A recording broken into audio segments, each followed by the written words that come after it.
Hi, welcome to the part 2 of our model creation. We have created the item model. We've created the user model. The next thing is to create the cart model. How do we create cart model? In the cart, we know that this is an API for e-commerce. When a user selects a product, add to cart, the cart will hold the product against the username. So in this case, our cart is going to have a relationship with the user object. In this case, we start by importing the mongoose, just like we've been doing. We import mongoose, then we create the object ID that will reference the ID of the user. So objects ID is equal to mongoose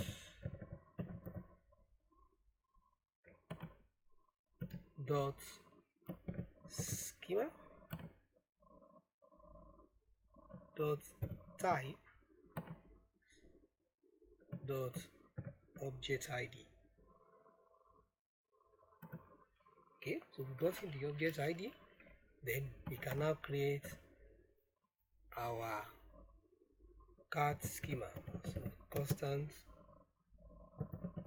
cart schema is equal to new. Okay,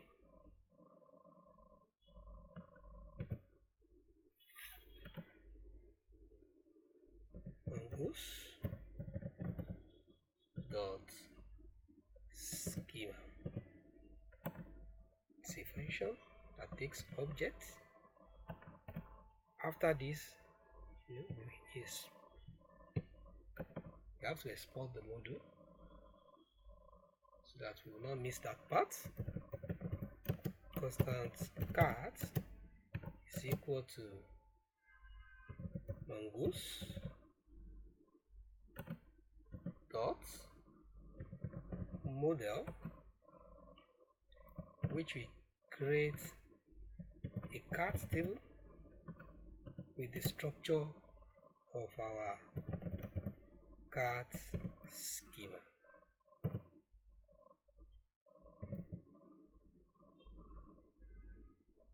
Oh, there's an error here. Cart schema, and the cart schema will come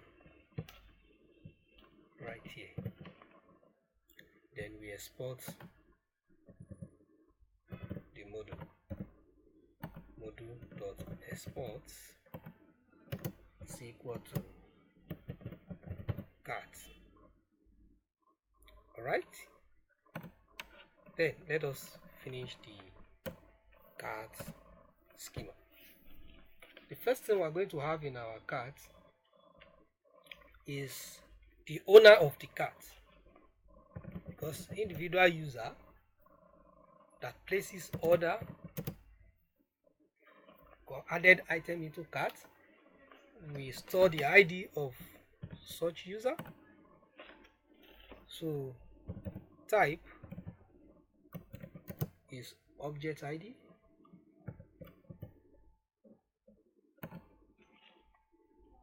comma, then required is going to be required.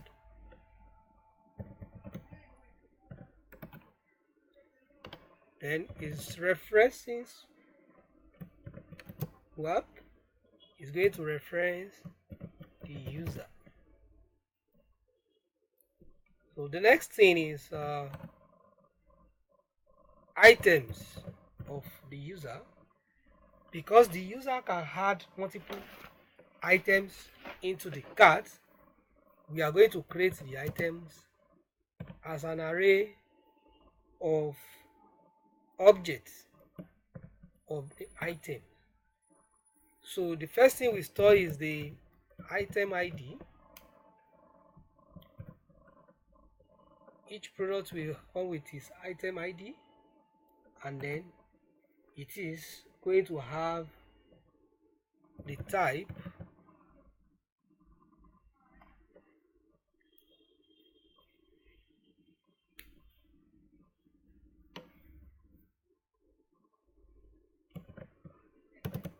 object ID, comma,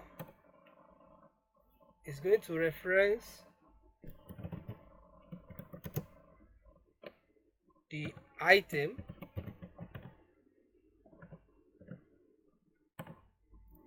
and then it is required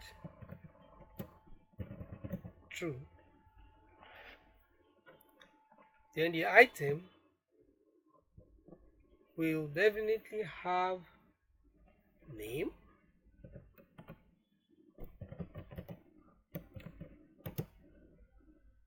and the name would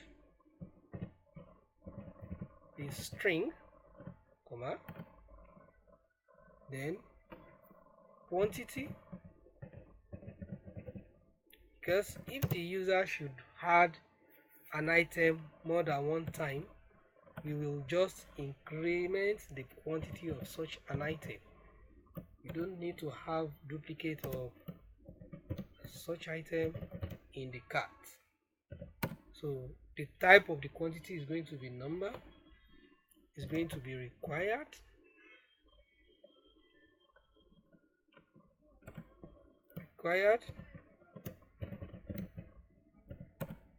and minimum should be 1, and then we have a default to also be 1. Then we move on to the price.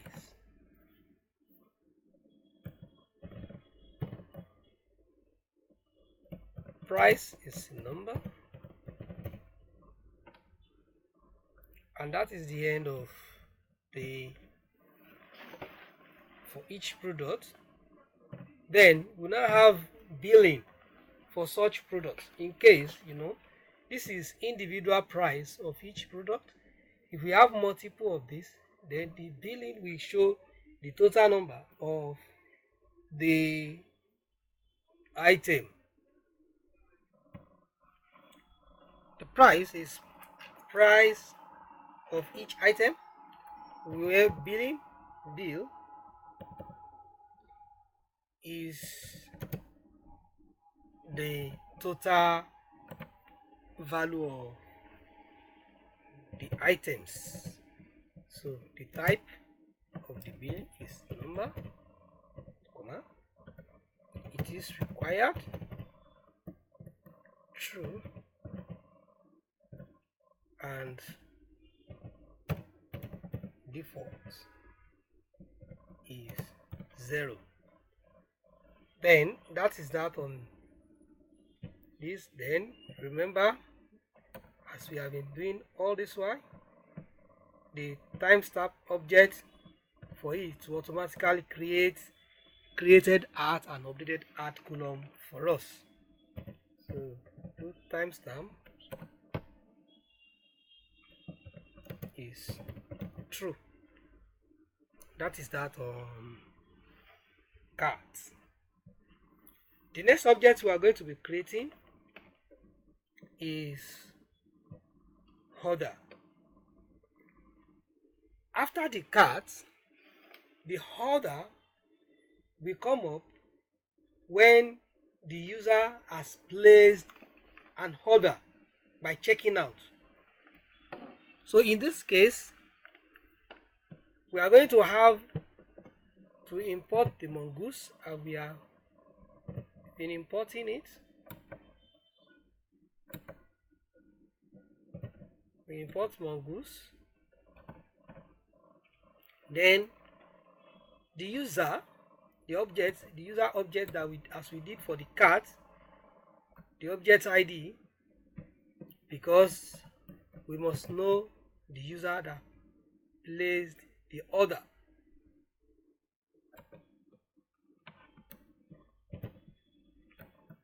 Then we can now create, because the order is going to look something similar to that of cart, we can easily just do a Ctrl A, Ctrl C,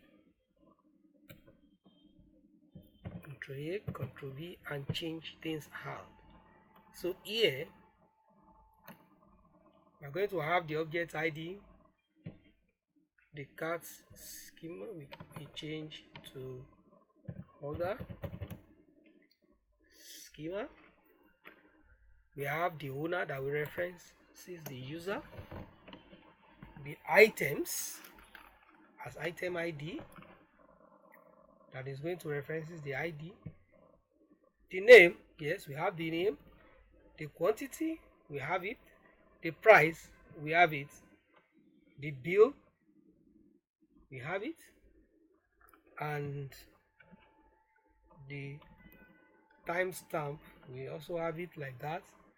So here we are going to have order to be order in the database, and we export the order.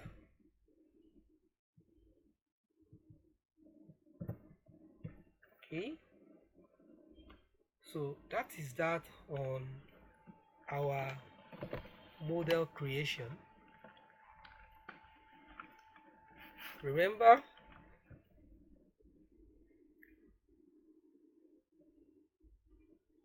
what is discussed. Okay, this is going to be order schema.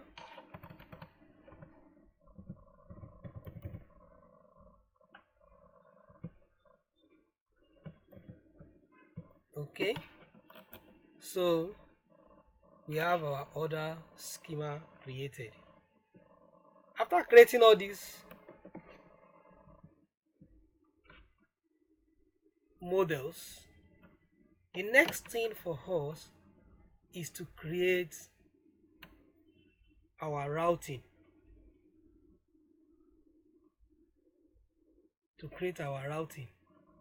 So for us to create routing, we need our models. That is why we have to create the model at the beginning. So in this case, the model is ready. Then we move on to our next session, which is creating routers. Thank you.